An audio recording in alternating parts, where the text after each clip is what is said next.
Alright, so this is going to be a bit more different of a video. Yeah, I guess we can also add this as like a continuation to this morning's video with missing link. I want to upload that junk in 2 a.m. in the morning. I said F that, I'll do it later because sleep is important to me. But when it comes down to things, yeah, honestly, I'm not necessarily going to lie. Looking at Kingdom Hearts and looking at other stuff that's come out recently like Honkai for PS5 and mainly the game I put my most amount of time and sometimes money into. I haven't really paid anything for Genshin in a while, but Genshin as well. When it comes down to things, I see all these gacha games and I'm not gonna hold you. This is too much. It's way too damn much, right? Like when it comes down to things, obviously if you want to get ahead and if you want to, go out your way to get the best characters and dedicate some time into it, that's kind of impossible. I'm not gonna hold you, right? Because looking at things from how it is, so many of these games have so much content into it to the point that it's like, if I dedicate time to this game and to this game, just two games itself, you would have no time for anything else, literally.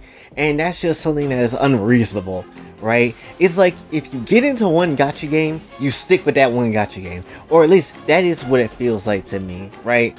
So for me, when it comes down to things like Kingdom Hearts or Honkai Star Rail, while I will check those games out and see what goes on, more so for the Kingdom Hearts side, because obviously that stuff will connect to Kingdom Hearts 4 and obviously I need to know my lore. But when it comes down to things, I'm just still gonna be hanging on the Genshin side of things. When Honkai Star Rail came out on PS5, I was really intent to do a video talking about, alright, so which game is better? Or people come up with a damn debate like, which game is better? Honkai Star Rail or Genshin Impact? And to be honest, they're both really good in their respective areas, right? So it's honestly really stupid and kind of difficult to try to be like, yeah, this game is better than one other game, but you gotta realize they both do something different, honestly. One is turn-based, the other one is open world, and you can freely beat ass, right? So trying to, see which one is better is a little stupid, honestly. And obviously, if we're gonna say which one, if you were to choose, I would not say that you should look at it from a perspective of which game is better, but who has a more care with an audience, with their game, and it will be Genshin, right? Like, don't get me wrong, Honkai Star Rail, they got a lot of people going for their audience, and that's nothing to scoff at, but I don't think Honkai just yet is touching that 60 plus million players, active players, playing their damn game, honestly. Like, they probably are close, or they might be on that way, but they probably aren't on that number, honestly. If they are, holy shit. But I don't think there's as many Honkai Star Rail players as there is of Genshin, honestly, right? There's a big decent amount of them, but I don't think there is when it comes down to it. And as I said before, when I played Star Rail, I think it's fun. I do like the turn base in it. I do like the animations and effects. I do think the art style of Honkai is a little bit more prettier than Genshin. That's not saying that Genshin is ugly or so, because Genshin is equally pretty, but when it comes down to things, I think I like Honkai's art a little bit more.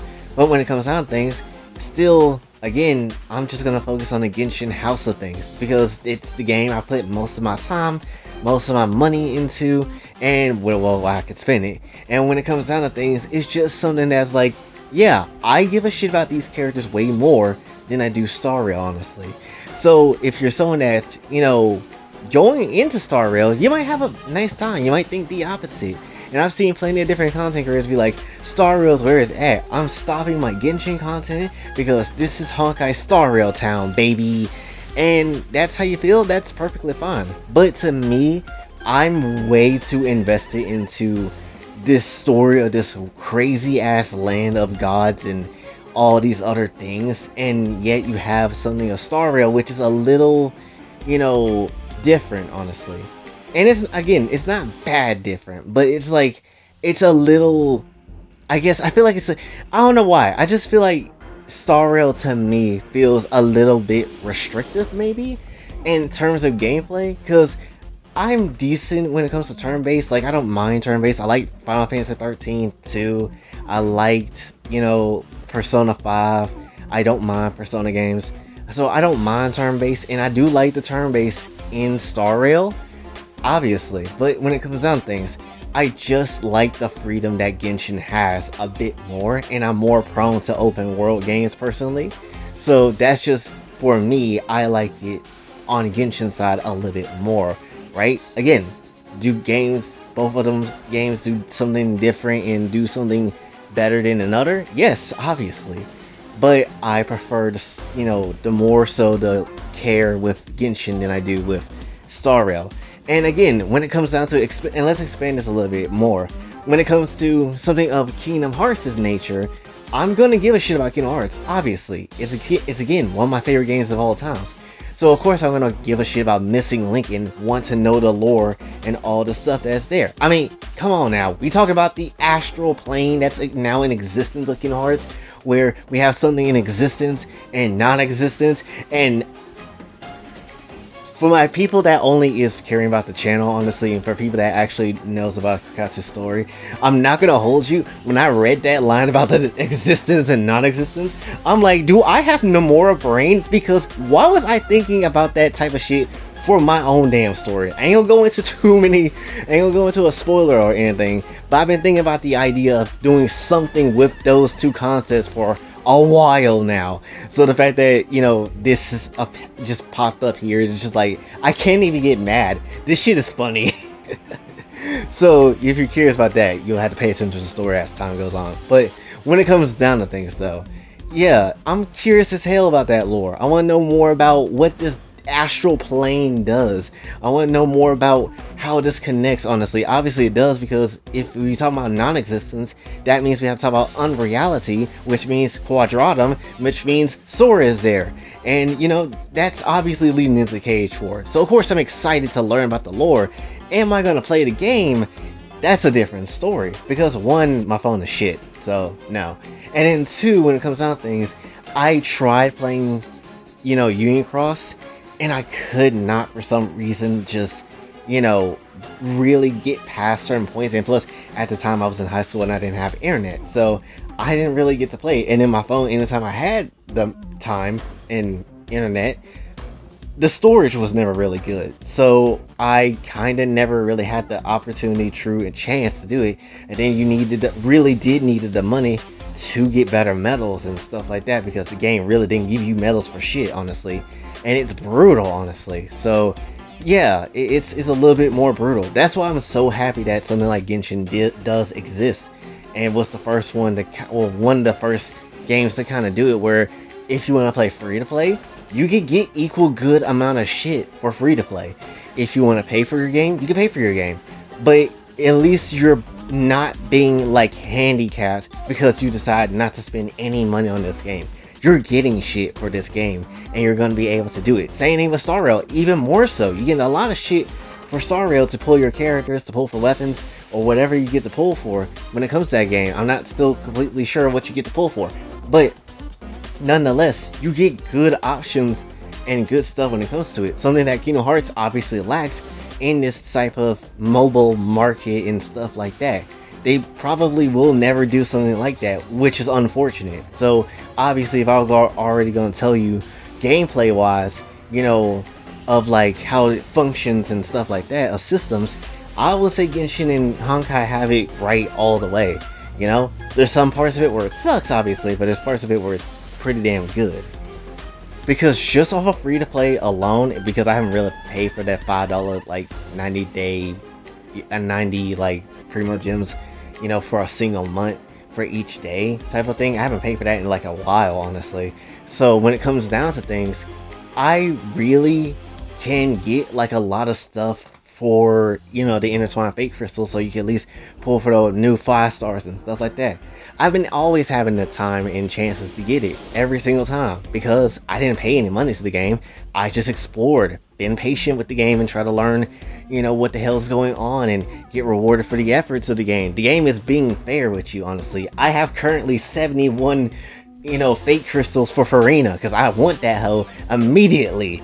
But when it comes down to things, the game is being fair when it comes to it. So of course I'm gonna want to spend more time in the game that's gonna reward me for my efforts. if I were to say why do I give a shit more about Genshin and Star Rail, I would just simply say that I just have been hanged around the characters a lot more longer, and I have more of an attachment to Genshin characters than I do with Star Rail, honestly. Don't get me wrong, I think March 7 is fine. I think the female star character person that you get to pick is like also equally, you know, fine, and honestly seems like she's gonna be the damn life of a party while looking monotone as hell.